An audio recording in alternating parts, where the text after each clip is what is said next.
Throne and Liberty is right around the corner. You got the open beta test in a couple of weeks and launch 2 months after. In this video, I'm going to be breaking down all of the classes, including recommended meta classes. When I say classes, I mean weapon combinations. In Throne and Liberty, the classes are in the form of weapons. For example, you could use a Greatsword, you can use a sword and shield, you can use a Greatsword, you can use a Dagger. You can combine the two, and whatever combination of weapons you use is essentially your class.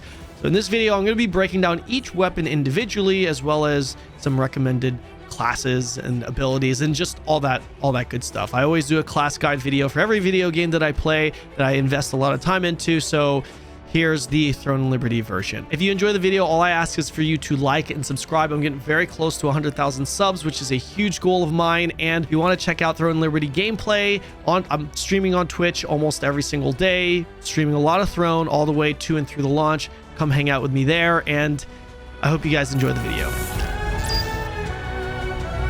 Before we begin, a few things you should know. In this video, I'll be sharing recommended weapon combinations in each respective weapon section. There's obviously some overlap here, so I will not be repeating the same build twice. For example, I won't be talking about Greatsword, Sword, Shield in both the Greatsword and Sword Shield sections. So if I don't talk about Greatsword, Sword, Shield in the Shield section, for example, then simply check the Greatsword section. The next thing to know is that in Throne and Liberty, every weapon you equip has a minimum attack and maximum attack range. A critical hit in this game is simply the maximum attack range being landed on your target. You also have what's called a heavy attack, which is a ×2 on whatever damage you land. For example, if your attack lands for 4,830 damage, with an X2 that pops up next to it, you're dealing double that damage. Another term to understand is that almost all negative effects, including dots and debuffs, are referred to as weaken in Throne and Liberty. And the final point is that NCSoft has announced extended skill expressions, allowing you to tailor skills further. For example, removing the cast time on a casted fireball skill.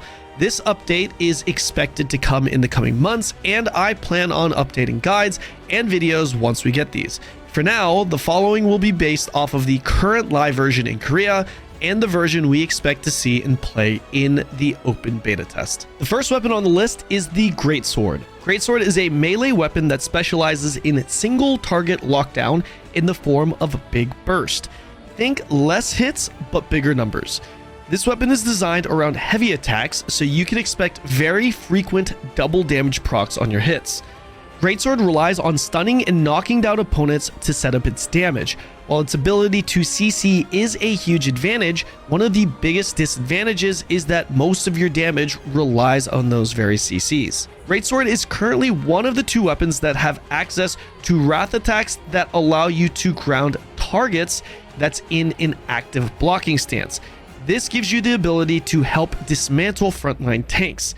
This weapon also provides one of the biggest single target burst damage in the game, but due to the nature of it being more in the form of a juiced burst window, the overall DPS in PvE dungeons is mediocre at best. As for the recommended combinations, the first DPS option would be Greatsword Dagger, which will play like a damage-dealing assassin, giving you more of an in-and-out execute single targets-like gameplay style.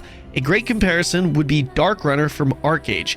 This class is extremely strong in smaller skirmishes, but very difficult to play the larger the scale due to the nature of being melee. Late game, you will not be able to sustain a CC combo or multiple people, so speed is extremely important. The Arc Boss Tevent Dagger weapon is an endgame must for this build. This special dagger will allow you to engage in stealth, but it will also allow you to get the stealth back to disengage upon executing your target. Without it, it will be extremely difficult to either engage or disengage depending on which you use your stealth on. Greatsword Sword Shield is currently one of the most popular classes in the game right now for 2 reasons. 1, you're a tank, and 2, you deal solid damage. Don't expect to blow up targets as fast as Greatsword Dagger, but you will be able to mow down targets while sustaining as a tank. Think more of a tanky bruiser, only you're able to 1 or 2 combo squish your targets. I'll bring up another Arcade reference here, but this build plays similar to Abolisher, only tankier and able to deal more damage. Here are some of the key abilities for Greatsword.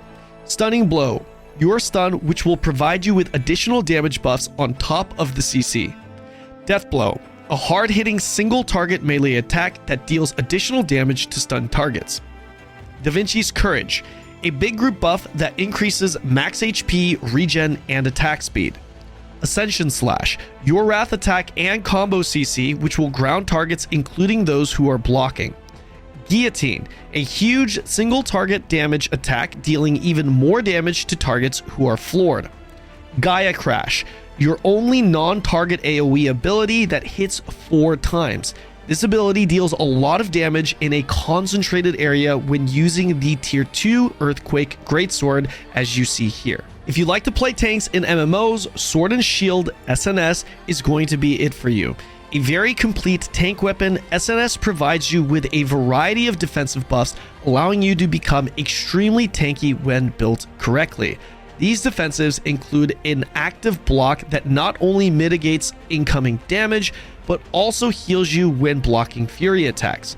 Additionally, you'll have a passive block rate plus defensive buffs, boosting blocks for yourself and damage reduction for your entire party. You will have access to a few offensive skills, allowing you to deal a bit of damage, as well as a unique reflect damage skill that scales off of your damage reduction, incentivizing tankiness to deal more damage. Aside from the few damaging skills, you'll also get crowd control skills with this weapon equipped. These CCs include both pulls and pushes, along with stuns when hitting targets into walls. Late game, you'll even have access to a multi-target hook, allowing you to pull 3 targets at once to set up big burst damage from you and your team. Sword and Shield is one of the most important overall weapons in the game due to the need of tanks in both PvP and PvE content. The tanking capability, along with the utility and support a tank brings, is invaluable. Each SNS variation will play a little bit differently depending on your secondary weapon. For example, if you choose Wand to pair with SNS, you can fill both roles as a tank and a healer simultaneously in dungeon runs.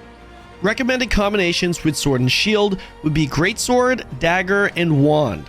Pairing SNS with Dagger is one of the tankiest builds in the game and an extremely strong choice in the early game as a pure tank. Along with your defensives, Dagger can also provide a ton more, giving you access to a lot of additional evasion, which includes magic evasion, magic generally being the counter to SNS. This evasion tank will also reflect damage from counter barrier and is even more effective with an on-demand stealth. Unless we see buffs, which is on the table with the new skill expressions, damage from daggers is not enough to make this really a DPS threat. You will be able to do some damage, but you're not going to be mowing down people. Sword and Shield Wand is currently the most broken class in the game due to the Arc Boss Tevent Wand weapon, as acknowledged directly by NCSoft. Even without this, though, this class is still very effective at being a tank.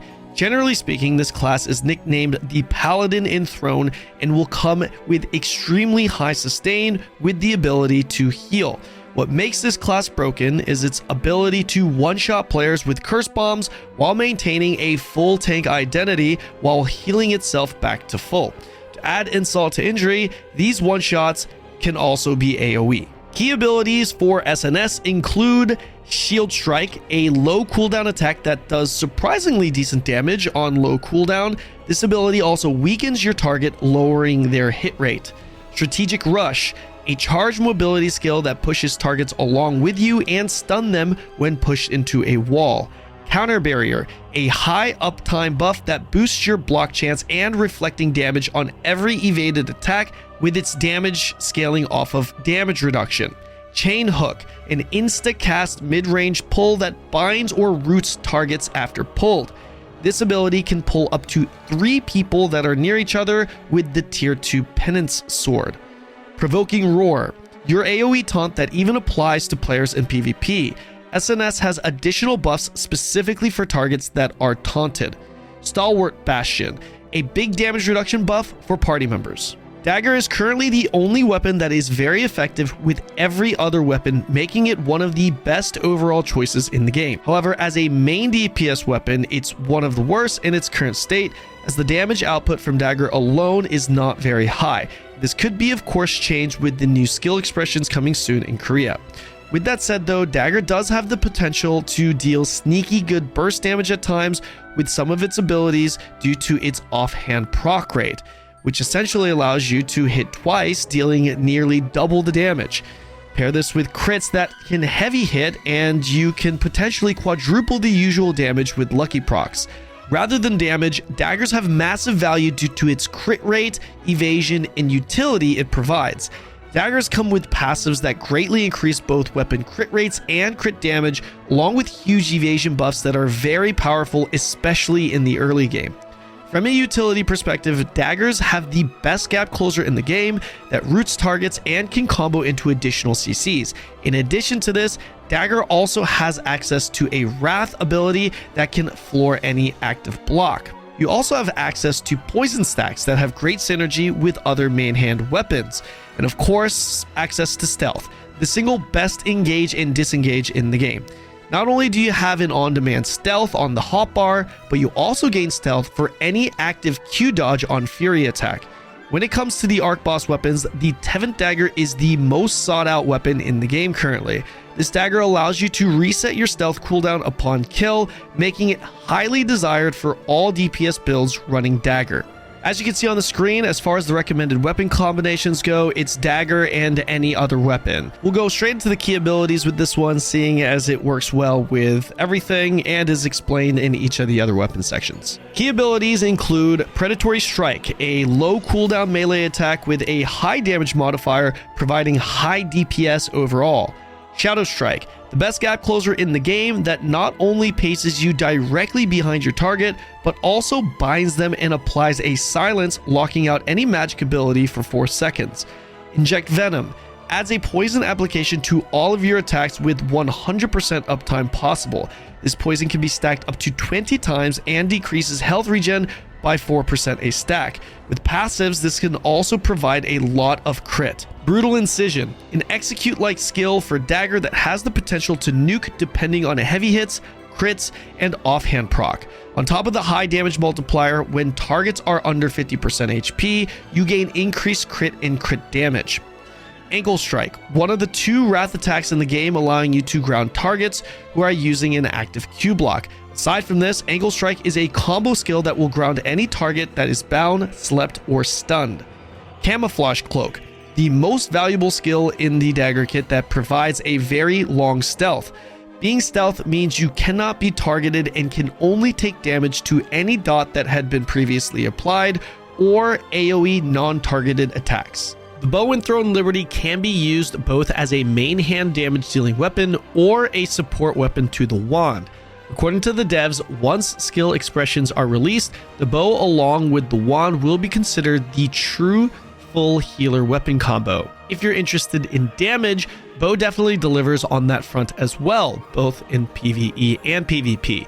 You can expect to see a lot of bows at the top of the kill ranking on any server. Keep in mind that bows can also be buffed by shooting with the direction of the wind in-game. Despite this weapon being a two-hander that gives big burst damage, this weapon is designed around crit and not heavy attack. Bows will provide you with a good mix of on-the-go abilities and stationary ones. This weapon is designed around crits, offering cooldown resets on major damage dealing skills, allowing you to consecutively use your strongest damage skills over and over, up to 3 times. You'll also be able to control your targets at range by having access to roots. You'll also have access to the only counter to stealth in the game, revealing and stunning stealth targets. In the open world, traditional bow builds will be able to kite and deal large amounts of damage with good uptime. However, when caught, expect to be blown up instantly. Bows have a major advantage with range in large-scale PvP, allowing them to attack under protection and utilize terrain. However, when it comes to mid to short range combat, melees will have the ability to shut you down. In the support department, bows offer regen, CC, and debuff cleanses, as well as cooldown resets. As mentioned before, we're expecting more in this department very soon with the skill expressions. Recommended weapon combinations. There are two major DPS recommendations to pair with bow, a dagger or staff. Dagger is your bread and butter that will have you feeling like a ranged assassin, very similar to Primeval from Arcage. You'll have access to stealth, poisons, close to mid-range gap closing CC ability, but more importantly, big crits. This build will be very solid for all forms of content. The other recommended is Bow Staff, which is a build that shines the larger the scale. Despite these two weapon types being different, Bow Staff will give you the largest arsenal of range skills in the game with huge burst potential. The bow will give you major single target range damage, while Staff provides not only single target burst, but big ranged AoE damage. This build is hands down one of the best builds to be running as a damage dealer in large scale organized PvP content. Bow Wand, as mentioned earlier, is expected to be the full support build once skill expressions are released. Wands provide direct heals, buffs, and debuffs, while bows can currently add to the support arsenal by providing additional HP regen, weakness and CC cleanses, and even a hard cooldown reset you can use on any of your support abilities. Before ending this section, I do want to bring up Bow Crossbow, which is a combination a lot of players will likely be asking about and is obviously not on this list. This build is currently not in my personal recommended list, but could be added with the future skill expressions update. The reason for this is that Crossbow will provide you with movement speed and additional damage by way of having more skills available to you. But the weapon itself is very much a mid to close range weapon, which is the range you want to avoid being in when playing a bow due to the nature of melee's countering.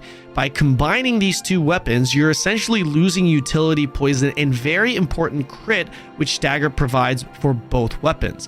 TLDR, aside from the range, both weapons are far better off with Dagger, not each other.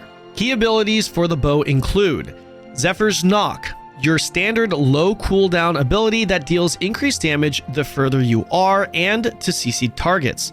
Ensnaring Arrow, your main ranged CC ability binding or rooting the target. Decisive Sniping, a big snipe that will hit targets hard from range and resets its cooldown on crit, allowing you to use it 3 consecutive times. Strafing, a bread and butter skill that can be used on the run that also resets its cooldown on crit and can also be used consecutive times. Nature's Blessing, a big support ability that increases health regen for all party members and removes a weakened debuff. Nature's Blessing also provides the only source of mana regen for bow. Blitz, a high cooldown ability that resets the cooldown of the most recently used skill, not applicable to skills that can be used consecutively. Despite being considered a ranged weapon, crossbows play much more like a melee class than a ranged one. A close range class would be a better way to put it. Crossbows generally are the squishiest, most dangerous class to play, but in return get top tier DPS that's unmatchable by any other class. The crossbow is also a weapon that's designed around crits. In contrast to Greatsword, this weapon will deal damage in the form of multi-hits, allowing it to scale and synergize well with bonus damage and weaken. Since crossbows hit multiple times, being able to stack these weakens work really well. If built correctly, not only can you kill players in seconds, but you can also melt tanks. Aside from this, crossbows give you access to mobility, mostly in the form of movement speed, including a bind and movement speed reduction cleanse. This weapon also has built-in cooldown reduction mechanics, further enhancing the overall speed and damage it can output. Overall, generally speaking, crossbows are fast and deal a lot of damage, but you're squishy and you need to do it up close. Recommended weapon combinations. Really, the only recommended class for a crossbow is Dagger. As mentioned earlier, crossbows are played close range and scale with weaken to deal maximum damage. The poison that comes from Dagger can be stacked very quickly and deal significant amounts of dot damage. Pair this with the best in slot Arc Boss weapon for Expo, which applies an additional high damaging poison dot on hit, and you will literally shred tanks and can watch them melt and die from your poisons as you run away. On top of this, you of course have the crit buffs and utility that Dagger provides. Stealth is extremely important for this class considering how squishy it is. The final touch to the build would be the Arc Boss Tevent Dagger, which allows you to reset your stealth on kill, allowing you to engage and disengage in full stealth. This is an extremely powerful combination, considering you can burst down targets in a matter of seconds, but you can also deal this damage in AoE. This is currently one of the strongest weapon combinations in the game and has been acknowledged by NCSoft that it is overtuned. Key abilities for Crossbow include Quickfire, your bread and butter low cooldown skill that you will be using a lot. Nimble Leap, the biggest movement skill in Crossbow's kit that allows you to close the gap or space yourself away. This skill also gives you a short buff, increasing your attack speed, range, and crit damage. Mortal Mark, a damage dealing mark that's applied to the target for 3 seconds that reduces incoming heals by 60% and additionally deals 10% of the accumulated damage dealt while the mark was applied. Multi-Shot, a fat conal AoE ability that deals damage, knocks back, reduces movement speed on targets, and reduces the cooldown on mobility skills for each target hit. Selfless Diffusion, a big bind and movement speed debuff cleanse that also allows you to move through enemy bodies with no collision, distance to your movement skills, increases your evasion, increases your movement speed, and most importantly, provides a big damage buff by increasing your offhand weapon attack chance by 50%, essentially giving you guaranteed offhand procs. Thorn Gale, a big self-damage buff that will allow you to fire an additional projectile for every projectile you fire. Next, we have the Staff, a ranged magic damage dealing weapon that deals its damage in the form of both direct hits and dots. Staff generally has the longest range in the game along with bows, and a good amount of the damage come from burn dots. This weapon also has big potential AoE ability, which gives it huge value in large-scale PvP. Like bow, Staff is also affected by world conditions, namely rain. Staff will be able to deal significantly more damage when it rains. Generally speaking, Staff is best utilized the larger the scale. They can easily be shut down by melee despite being a damage type counter to plate because of its longer cast times. Keep in mind, skill expressions can change this. For example, one of the skill expressions that are confirmed is Firebomb having its cast time completely removed or being able to move while casting. Like the Greatsword, Staff is also supposed to be a heavy attack focused weapon that gives you the opportunity to have bigger possible bursts.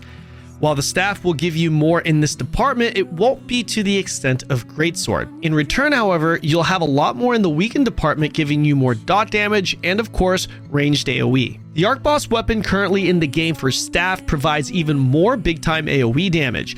This weapon gives you a % chance to apply a delayed exploding insect on your target that deals a lot of damage to him and any target near him. This percentage chance, like other Arc Boss weapons, can be increased significantly by stacking the weakened stat. This weapon has more value the larger the scale. When it comes to the recommended weapon combinations, the first on the list would, not in any particular order, be Staff Dagger. Like all other weapons paired with Dagger, Staff gets increased crit and crit damage, on-demand stealth, and extra weakened damage from the poison.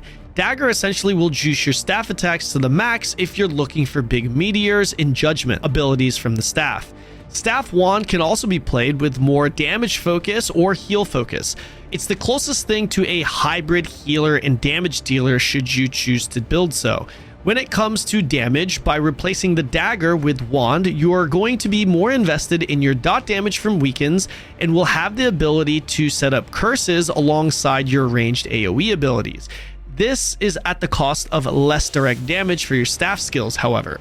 When it comes to healing, you'll benefit from max mana and additional heavy attack. Staff comes with a passive that gives you additional heavy attack chance, effectively giving you a higher chance to double your heals, while Wand has a passive that increases your heals based off of your max mana. Staff also provides you with a very clutch pull ability that allows you to pull allies towards you that may be in danger, as well as a cooldown reduction to access your heals faster. Aside from the support, this weapon combination will also allow you to deal some damage during the downtime, giving you a bit more of a hybrid feel overall. Currently, this is one of the top healer builds in the game, pre-skill expression update. Key abilities for the staff include Chain Lightning, a single target instacast ability that can hit multiple times if the target is wet from rain or frosted. Firebomb, a single target casted ability that hits up to 3 times and applies an AoE burn dot on your target. We know that you can modify this ability to be casted while moving, remove the cast time entirely, or even make the impact AoE once the skill expression update is released. Frost Smokescreen, a key movement ability that will blink you backwards and can be charged up to 2 times. Inferno Wave, a ranged AoE instacast skill that also applies an AoE burn dot. Judgment Lightning, a big single target instacast that can also hit multiple enemies if the target is wet from rain or frosted. This skill can be used again if the strike is a heavy attack. Infernal Meteor, a long-range hard-hitting casted AoE that also applies 5 stacks of burning on heavy hit. This ability is big time for coordinated bombs in large-scale PvP. The final weapon on the list is the Wand, and in Throne and Liberty it offers 2 roles, healer and damage dealer. If you're looking to go healer, then Wand is your only choice as a main hand weapon, as it's the only weapon that provides direct healing skills aside from HP regen. This weapon is expected to receive even more support options with the skill expression update and was confirmed to have a full support build option available. As of now, your support will come in the form of group heals, HP regen, buffs, and debuffs on targets. Like tanks, the healer role is a must in all forms of content, PvP and PvE. From a DPS perspective, Wand offers very scary single and group AoE damage. The overall damage per second, though, in a prolonged fight would be considered lower as it takes some time to set up.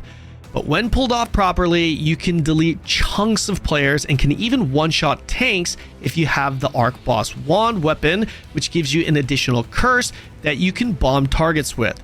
The TLDR to the playstyle is that you stack curses and sleep your target.